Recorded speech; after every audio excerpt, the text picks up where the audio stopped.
This is Darlington, Pennsylvania. At a glance, one might almost think that these rail cars are abandoned.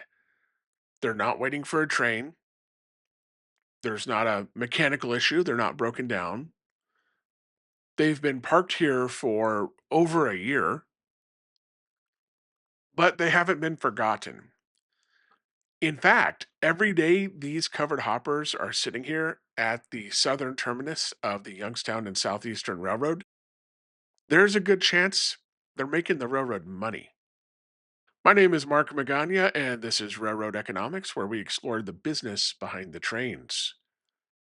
Today, we're going to be talking about railcar storage and shortline railroads. But before we get into that, I want to give a quick shout out to M22 Ohio. His name is Mike, and he's a subscriber to the channel. And when I did the shortline video a week or so ago, he sent me a video, and he models a short kind of the business end of the shortline railroads. And I will link to that video down on the description. Go check it out. It's kind of interesting. I mean, most of us just make a big oval and run the trains fast, but he has something much more interesting going on.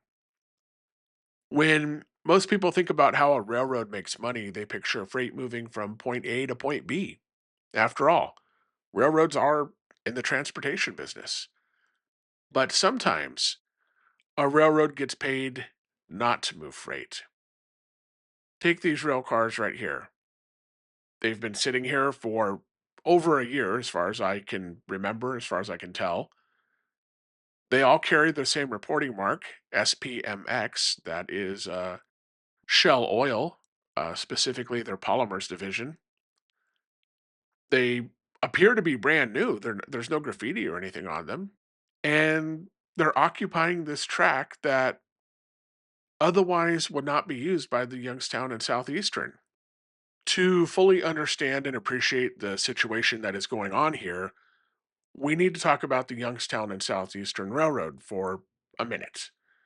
And what I'm describing is going to be typical of many shortline railroads. In the case of the Youngstown and Southeastern, it's a class 3 railroad, it's a short line. It has about 35 miles of track, give or take, that runs from Youngstown, Ohio, down to Darlington, Pennsylvania. Now, Youngstown, as I'm sure many of you are aware, is not the manufacturing industrial powerhouse it once was. There is still some industry here, but it is not anywhere near on the level it once was. And as such, the railroad just doesn't have the customers it once had. It still does have customers. There's Penn Ohio Waste in Signal, Ohio. It moves construction debris for them in open hoppers. There's lumber that's sometimes moved, and those move on center beam flat cars. There's an industry in North Lima, Ohio, that recycles paper. When you see box cars on the Youngstown and Southeastern, that's they're moving things for that industry. And then up at Youngstown, they do interchange with Norfolk Southern and CSX. So especially up there doing interchange work, they stay busy, but they don't really not too often do they go down to the southern part of their line. There's really not much happening, and they have all this track. So what do they do? Just wait for a factory to open one day? Just let it sit there and do nothing? Or, could you maybe make a few bucks? And what would you make a few bucks doing? You would make a few bucks storing rail cars for someone else. Why not? You already have the track, you have the space, you're not using it.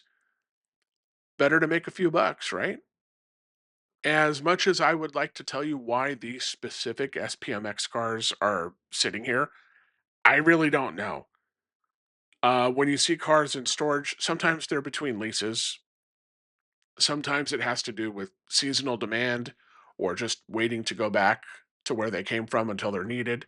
They may be awaiting assignment to a customer, but the bottom line is whatever's going on, they do have a purpose.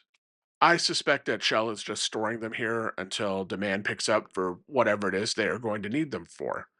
But the bottom line is they are here on purpose, brand new rail cars owned by Shell. And they're here because many shortline railroads have something that larger class 1 railroads don't: extra track. On a busy railroad like Union Pacific, BNSF, CSX, Norfolk Southern, every available track constantly has trains moving on it. Hundreds of rail cars just parked on those lines would really interfere with operations. On a short line, on the other hand, they may have miles of lightly used or unused track, just like the Youngstown and Southeastern does. In other words, the railroad is basically renting parking spaces. Now, you may be wondering, how much does that cost? And that's actually a lot harder to answer than you might think.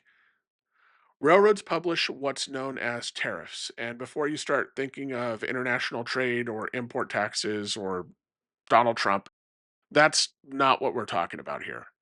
In the railroad industry, a tariff is simply a published schedule of rates, fees, and rules. You can think of it as like the railroad's price list or the railroad's menu. If you look at the published tariffs from some of the larger railroads, you'll find storage charges can exceed $100 per rail car per day. But those are published tariffs, and they're generally designed for operational purposes. They're often meant to discourage rail cars from sitting around on their tracks. They don't want them there. That means a short line storing dozens or even hundreds of rail cars for months and months at a time is almost certainly charging something very different than the published tariff from a class 1 railroad. I don't know what the Youngstown and Southeastern is being paid for these particular cars. I really wish I did. I'm curious. But honestly, the exact number isn't the most important part of the story. The most important part of the story is, without these rail cars, this section of track might generate no income. In fact, I'm sure it would generate no income because the Youngstown and Southeastern just doesn't have any customers this far south anymore. So, with them, an otherwise completely unused asset becomes a steady source of income.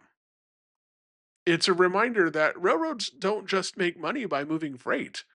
Sometimes they make money by making space available for someone else's equipment. So the next time you drive past a long string of parked rail cars, don't assume they have been forgotten about. They almost certainly have not. And as a matter of fact, they're sitting there making someone money every single day. I hope you enjoyed this video. Again, this is Railroad Economics. My name is Mark Magana. Please be sure to subscribe, and I will see you next time.